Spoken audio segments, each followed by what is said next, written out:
Hello,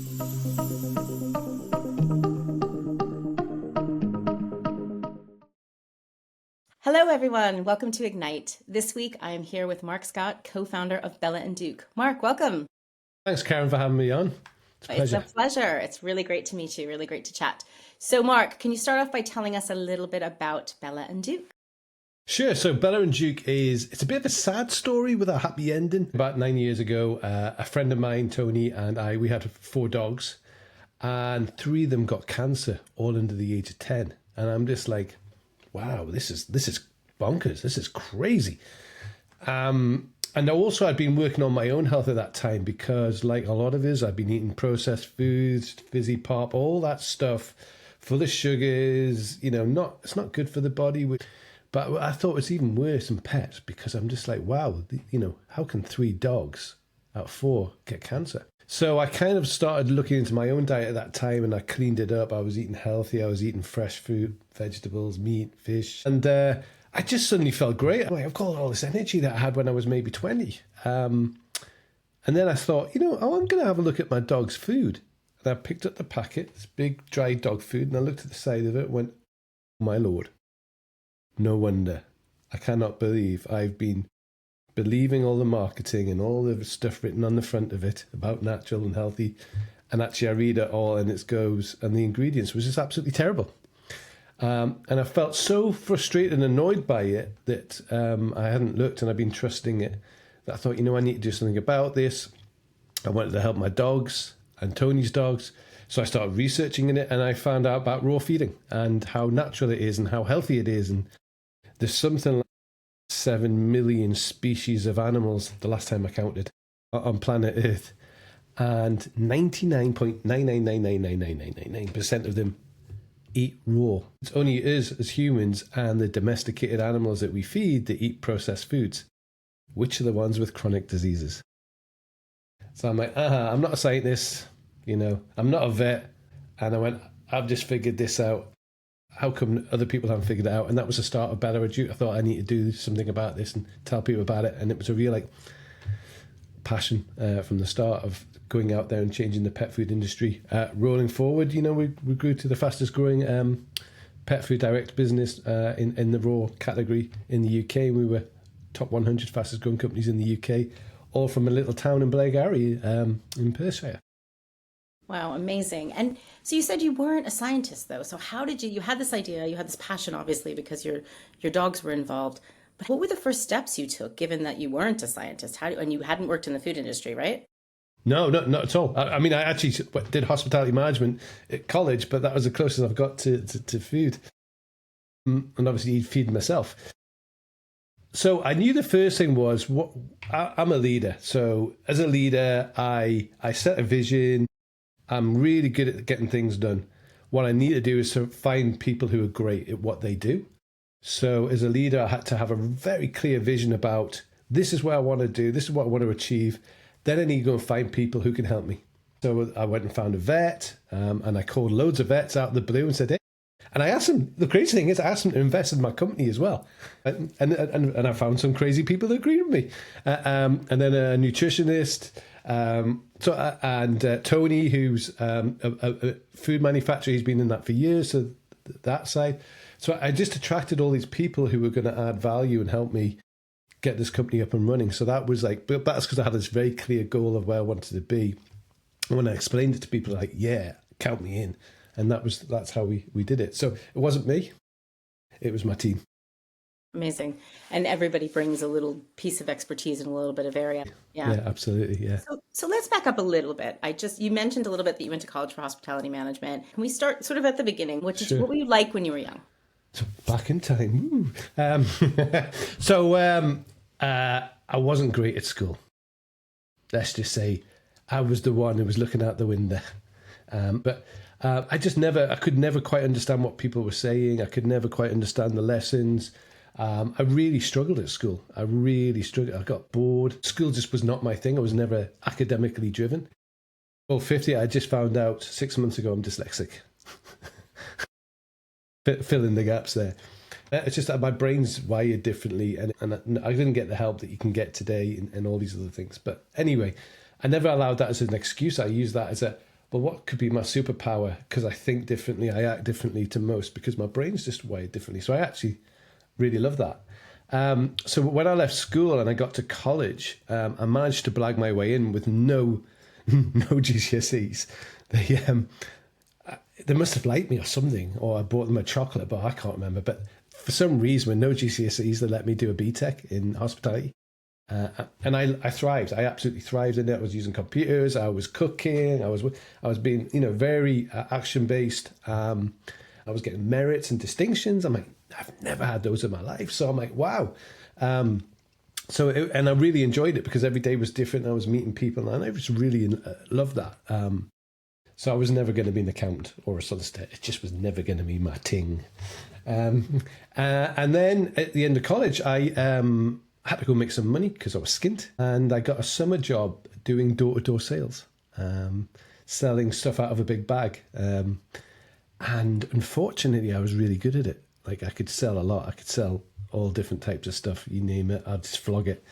And that taught me a lot about interacting with people, building deals, sales techniques, things that I use today. And I never really fancied working for somebody for 40 odd years, 9 to 5. And I thought, well, the best way to predict the future is to control it. And the best person to control it is myself.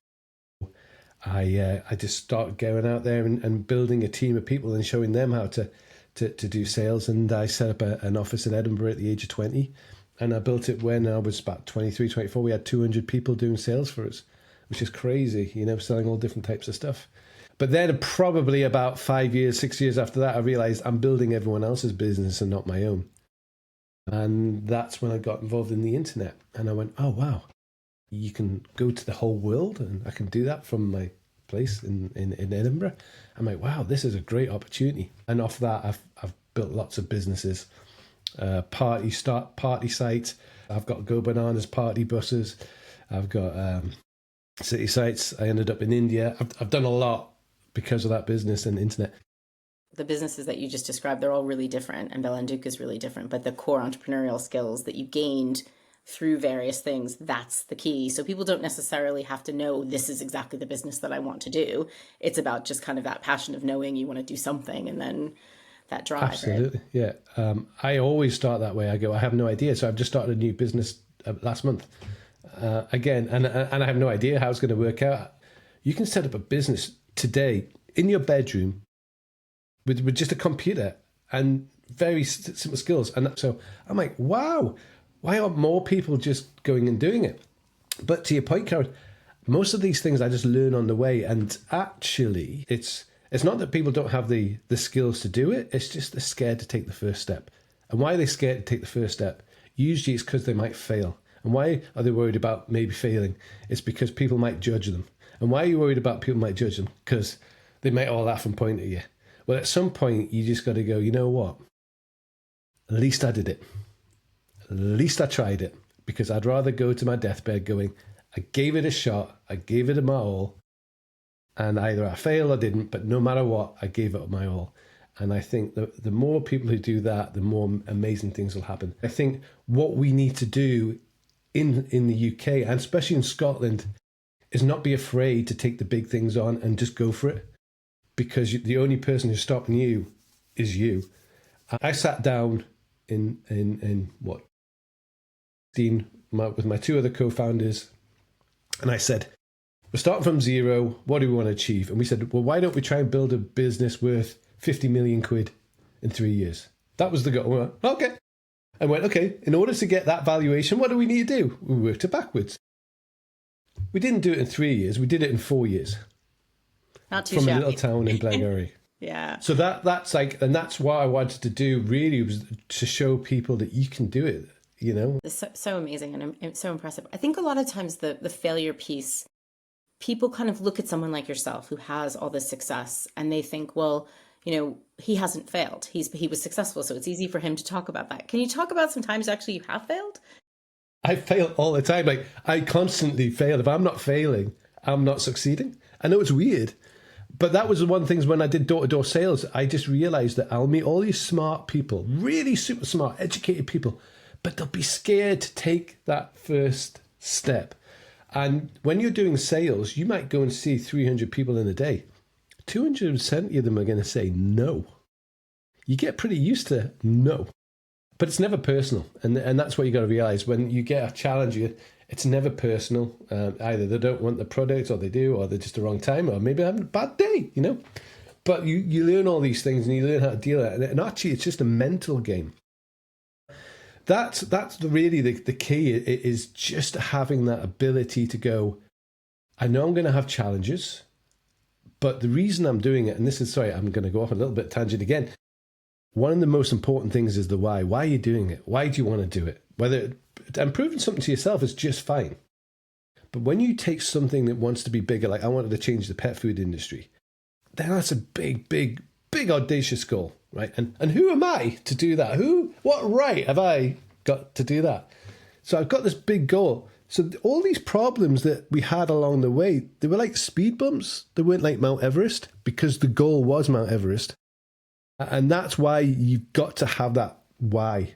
And that why could just be, I just want to improve myself. I just want to help my family. I just want to, buy my mum and dad a house, or, whatever, it doesn't matter, as long as you've got that why, and you hold on to it in your heart. And that's the thing, that's that enthusiasm, is that spirit within. And that's what you get from that. And you can't fake it. And that's what inspires people to do it. And the fact that you're prepared to get in the trenches with them and do it, clean the toilet when you got to clean the toilet, hoover the floor, answer the phone, empty the garage, get the deliveries in, whatever. People are watching you, and you have to be the example. And I think it's the example is just by doing. So I'd much rather you say what you're going to say, but then what you do is even more important. So yes, challenge is going to come. But if you avoid it, you're just going to get bigger challenges. And you're not going to know how to deal with them. So I've had so many. I don't even think about it anymore. I just go, it's just part of the course. It's just what you do. So I want to talk now not about challenge, but about the success. So you set this huge goal that you were going to hit 50 million in 3 years, and you did it in 4. So talk to me about that. How do you make a mark on an industry that's been around a long time as a new up and coming company? You be authentic. You just be authentic. And you have an enemy. It's always easy when you got an enemy. And what I did is I very much got online, and I built a community, and you get your 1,000 raving fans. So what you got to do is, one by one, you've just got to get people to go, I totally resonate with what you're doing. I totally resonate with the business. What are some of the big things that you did that really drove some of the traction? I was heavily involved in it at the start. So I was engaging with customers, 7 days a week. So it was just making myself very accessible all the time. And I think that was important, using video to engage with people. So yeah, I think it was just, again, it was just engaging with the customers and listening to them. The beautiful thing about it is we're a D2C, which is direct to consumer, is you get to build that relationship. I don't have to go through a shop and try and figure out, what are the customers saying to the shopkeeper.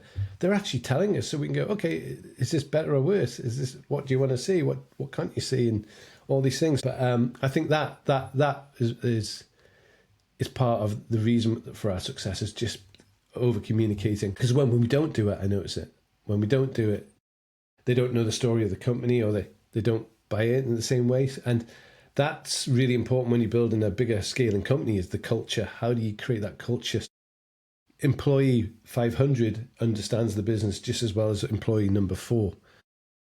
So we spent a lot of time at the start really bedding down what the company was all about, the ethos, and really getting to know as each other. Building that culture was like so important, and vulnerability and being honest with the team. And, because we were coming out of COVID, people were struggling mentally. We had a lot of challenges and getting back in. And I think it's sad in many ways that young people miss that period of getting in the office, because you meet people, it's so important.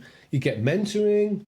I'd encourage, if you are 16 up to 30, get in the office, network, get in there, just do it. Don't be answering the phone and then playing Minecraft or whatever it is on the other screen. Get in there, because that is the time where you can learn so much and set yourself up, which is what I did.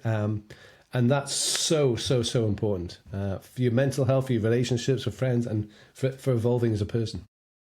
I love that emphasis on the culture because I think oftentimes people assume, oh, it's just about having a great product. And actually, it's so much more than that. It's about having the passion and the people who care. You've touched on a lot of the skills that you have and that make you a great entrepreneur.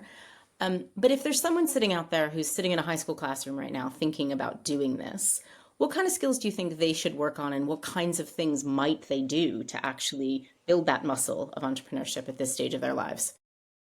I think drama is really good. I generally do. I think acting, because I kind of put myself in that position. Like, everyone thinks I'm like this really outgoing extrovert person. No, I'm the one in the corner in the meeting, absolutely knackered from talking to people because it's not I have to really come out my comfort zone. So I act. I go, okay, who do I need to be today? Who do I need to? And then I just become that person. And then because I become that person, I learn those skills of that person. And because I'm acting, it takes the pressure off me being me because I'm acting. And again, the door-to-door sales, I mean, I would encourage everybody to do at least a summer of sales because you learn so much about you, mentality, attitude, enthusiasm, hustling. There's just so many skills that we just don't talk about that I use all the time. Sorry, and I take it for granted that other people have it.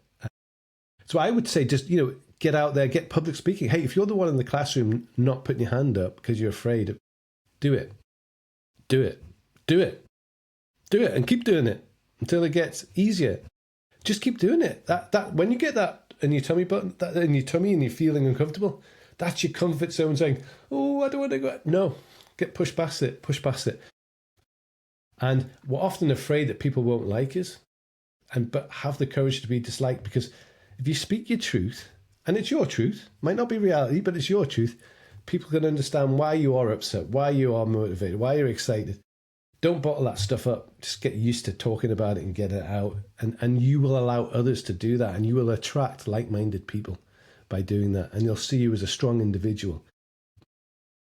That human connection piece, just sharing how you're feeling. So I love that. And what do you wish you knew when you were back in high school that you know now? I mean, there's so much stuff I've learned over the years. One is not to take myself so seriously. Two is actually to give myself a break, because I'm the worst critic. I think we all are. But yeah, really just give yourself a break. You're learning. You're going to make mistakes. And just don't sweat the small stuff. Like all the stuff that I thought was good, it's the end, I've let everyone down. No, actually, you look back and you go, actually, it was all right. It was all right. It can be tough, and people can be mean around you and make you feel less than.